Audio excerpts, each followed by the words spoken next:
Hello, everybody, and welcome back up in another episode of the BSN podcast. Today is Tuesday, July 12th. Hope everybody's having a day so far and had a good rest of their day yesterday. It is, in fact, Tuesday, July 12th here today, coming off of an exciting night last night in the world of the New York Mets as they played Game 1 of a 3-game set in Atlanta against the Braves. They were able to get the win. Max Scherzer pitched amazing. Luis Guillorme with a big home run. The New York Mets just came out and did what they needed to do, took care of business, and now their division lead goes from 1.5 games now to 2.5 games with the win last night, so get a little bit more separation. They'll go for the series win today. Yankees will play game 1 of a 3-game set tonight against the Cincinnati Reds, so they'll look to bounce back after losing 2 tough ones Saturday and Sunday, both which they probably should have won. I mean, not probably. They should have won both of them. I mean, Tyone really blew it on Sunday night. And on Saturday, they had the lead, going into the bottom of the 10th with a 5-3 game, let up 3 runs. I think a lot of people, Wandy Peralta did not have his best stuff. I don't disagree with that. But I think there was also definitely, Josh Donaldson not making that play at third. He did. I don't want to put too much of the blame on Josh Donaldson because he made some phenomenal plays throughout the game. It's going to happen. You're going to have moments. It just stinks that it was in that moment and it was that part of the game where it was so pivotal to make the plays. But Yankees dropped the final 2 in Boston. So Yankees tonight against the Reds, game 1 of a 3-game set. Final 6 games for the Yankees before the All-Star break, as well as the Mets as we inch closer and closer to the All-Star break. And then we'll come out of that with 2 big ones starting right out of the gate in Houston against the Astros. So Yankees, Reds tonight, Mets, Braves as well. I apologize for not doing a podcast yesterday. My schedule this week and next week is going to be a little bit busier, so expect these quick 20-minute videos, what I'm going to do today. I did them during my baseball season, but I've got a little bit of scheduling stuff going on this week and next week. So expect these shorter videos. If I miss a day here or there, I apologize. I'll try to do as many podcasts as I can.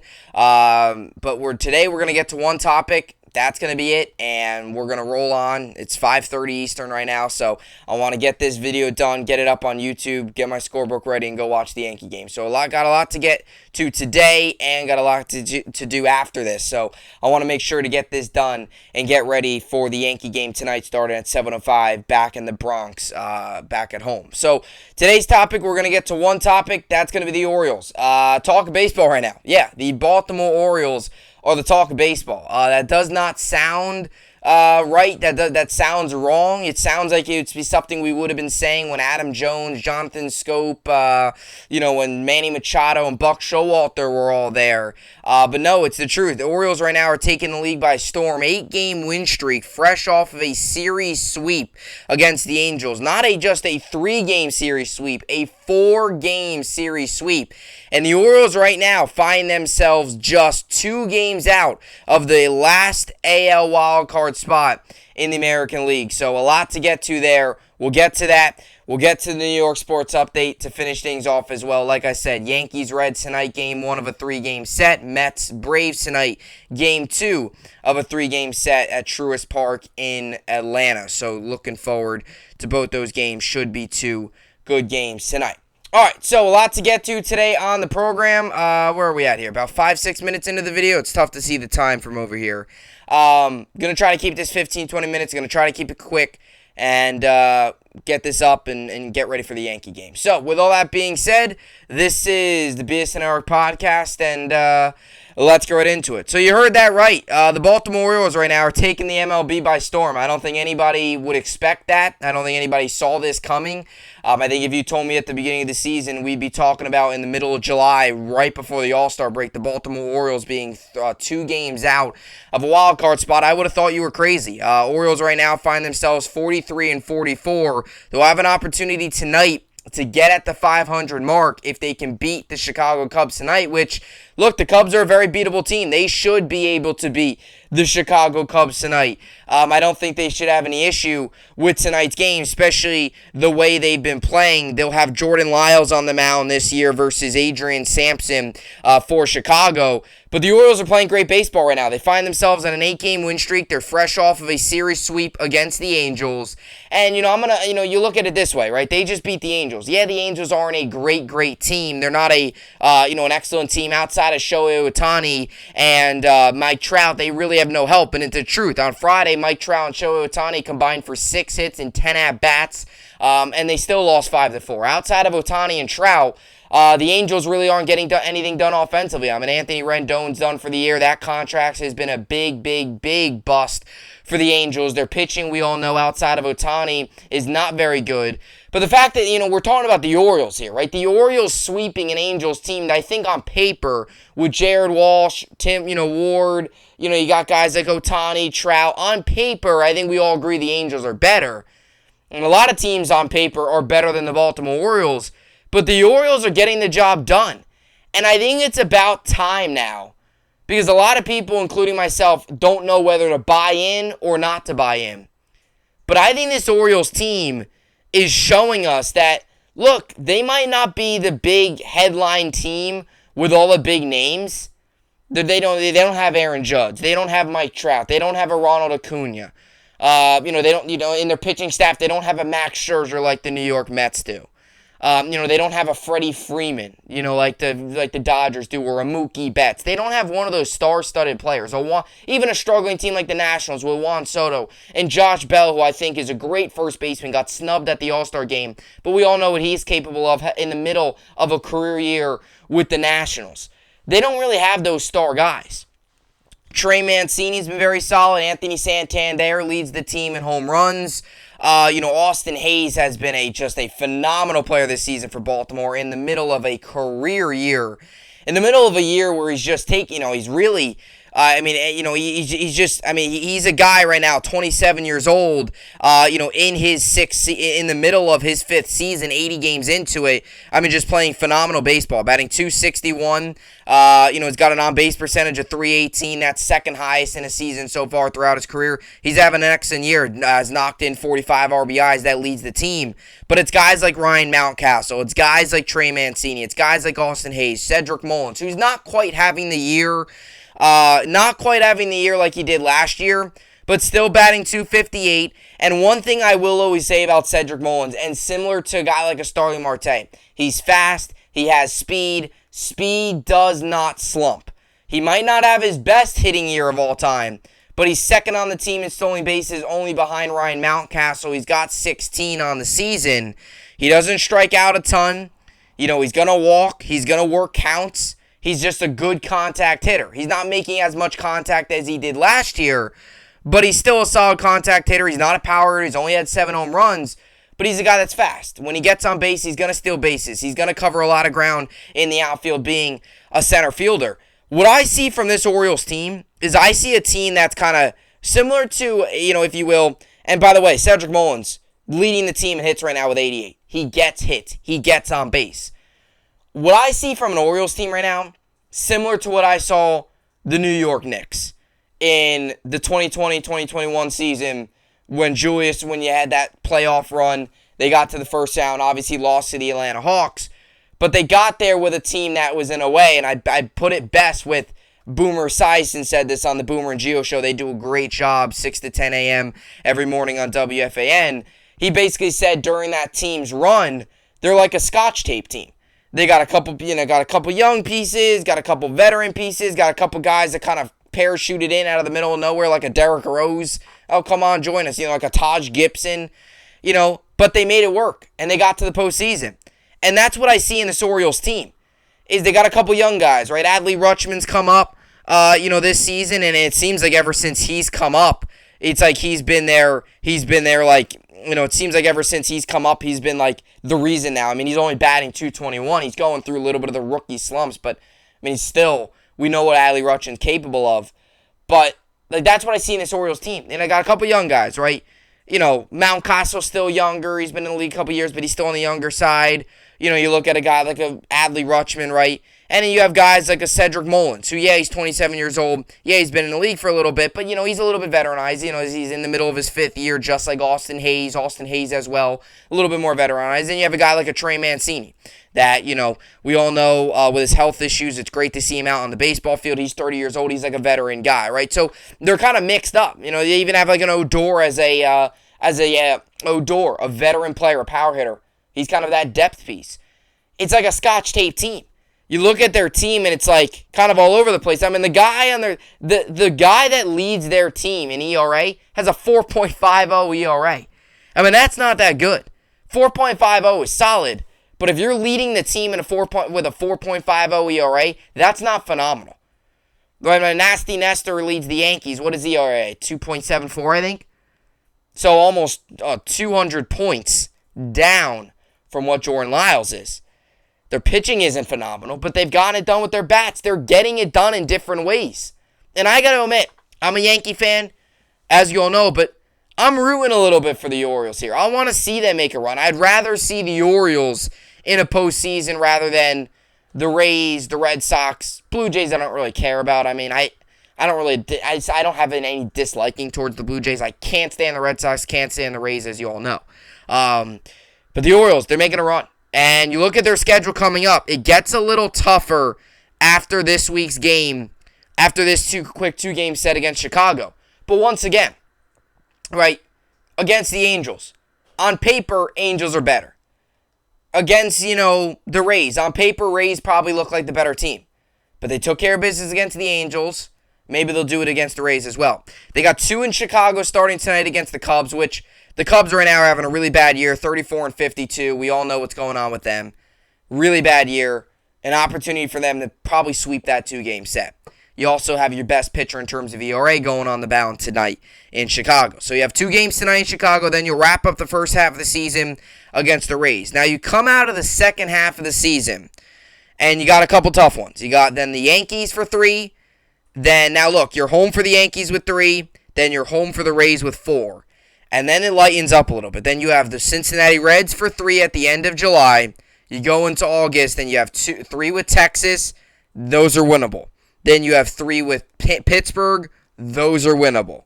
Then you're really going deep. Toronto, Boston for 1, Rays, Toronto again, Cubs, winnable. Chicago's winnable. Guardians, winnable. I mean, I know I'm looking all the way at the end of August, but that Guardians Orioles series that is a 3-game set that leaks into September could mean a whole lot. Because right now, you look at the standings, Guardians are a game out, Orioles are 2 games out. Guardians stand at 43-42, Orioles are 43-44. So they're only 2 back. They're only 2 back in the loss column. They're tied up in the win column. So that's the thing. Right now, as it stands right now in the American League, Red Sox are +2, Tampa's +1.5. Then it's Seattle and Toronto right now hold those final 2 spots. So you'd obviously have a tiebreaker, but those right now is how it's looking. So Seattle will open up a series tonight against the Nationals, and for the Blue Jays, they'll continue or open up a quick 2-game set tonight against the Phillies. So we'll see how all that plays out there. Guardians will open up the Guardians are right now in the middle of actually a double. I believe it's a doubleheader today, right? I think it's a doubleheader today. And they're in the middle of like a 5-game or a 4-game set with a doubleheader today, I think. So that's the plan there with the Guardians and then the Orioles. So, man, it's interesting. I mean, you look at the American League wild card right now, it's loaded. Because outside of Boston, Tampa, Seattle, Toronto, who all right now are tied but are in spots. Seattle, Toronto's tied, but they're all in spots right now. You have Cleveland, who's 1 game out. Baltimore is 2 games out. Chicago's 3.5. Texas 3.5. So there's 4 teams staring on the outside looking in that all have realistic chances. And right now, the Orioles are in the middle of an 8-game win streak, right? And we've seen what they've been. They're 8-2 their last 10, 8-game win streak. We've seen what they've been able to do during this win streak. And I've always said that. Sometimes teams, you're just an 8-game win streak. You're just an 8 out of your 10 away from making a serious push for it. I mean, geez. Prior to this, Orioles were 35-44. They were 9 games below 500. And they're still they're still 18 and a half out of first place. They're not going to get first place in the AL East, but 8-game win streak, and now they're right in the playoff conversation. So you look at Texas, same thing, 40 and 44. They get on an 8-game run right now. They're looking at a 48 and 44 record. They could overtake the Blue Jays or the Mariners. Who would have thought, though? I mean, if we get to a point where it's late September, late September, and we get to a point where we're talking about a battle for the final wild card spot between the Toronto Blue Jays. Let's just say the Rays and the Red Sox have it locked up. Talking about a battle for the final wild card spot between the Blue Jays and the Orioles. I don't think anybody at the beginning of the season saw that coming, including myself. I mean, I had the Blue Jays as one of my World Series frontrunners. If they're actually battling for a wild card spot with the Orioles the final couple weeks of the season, storylines coming out of there are going to be pretty wild, I'll tell you that for sure. So, give it up for the Orioles. I mean, they're on an 8-game win streak. I'm not going to sit here and say if it's legit or not. I think they definitely, I think they're definitely riding a hot hand right now. I think they can. I'm not going to sit here and say that it's going to end and they're going to start to play bad again. Are they going to continue this pace of winning? I'm not saying win every game, but are they going to continue this pace where they're going to be a lock for the wild card? Who knows? But I mean, they're making it interesting. And I think they've shifted in now to maybe instead of selling at the deadline or kind of standing pat at the deadline, if they find themselves a game or two above or below 500 at the deadline or at 500 and only 1 or 2 games out like they are now from the wild card, maybe they'll go out and buy a little bit. Definitely a possibility. A little bit of starting pitching, maybe bullpen, although Jorge Lopez has been phenomenal in the bullpen for the Orioles. He's their closer, 16 saves this season. That leads the team. He's a guy that is in the All-Star game. Could they maybe work a little bit on their pitching? Yeah, but it definitely creates interesting because now it's kind of like maybe another team you throw into the equation of buying a little bit. Now, I don't think they're going to go out and make this blockbuster deal for anybody. They're not in that position, but they might add a couple pieces to maybe try and make that wild card run, and then you enter the postseason. I guess anything from there is possible. I don't know. It's interesting, but I just can't believe I'm sitting here talking about the Baltimore Orioles being 2 games out of a wild card spot when they've been the laughingstock of baseball for so long now. It's wild, but hey, as John Sterling always says, that's baseball, Susan. All right, so let's wrap things up today. Like I said, quick podcast. We're 17 minutes in, so right in the range I wanted it to be in.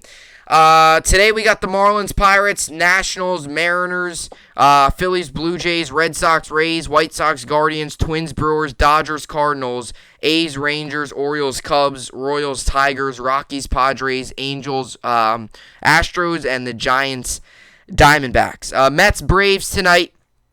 Mets come into tonight's game fresh off the big win last night, 54-33. Braves come into tonight's game 52-36.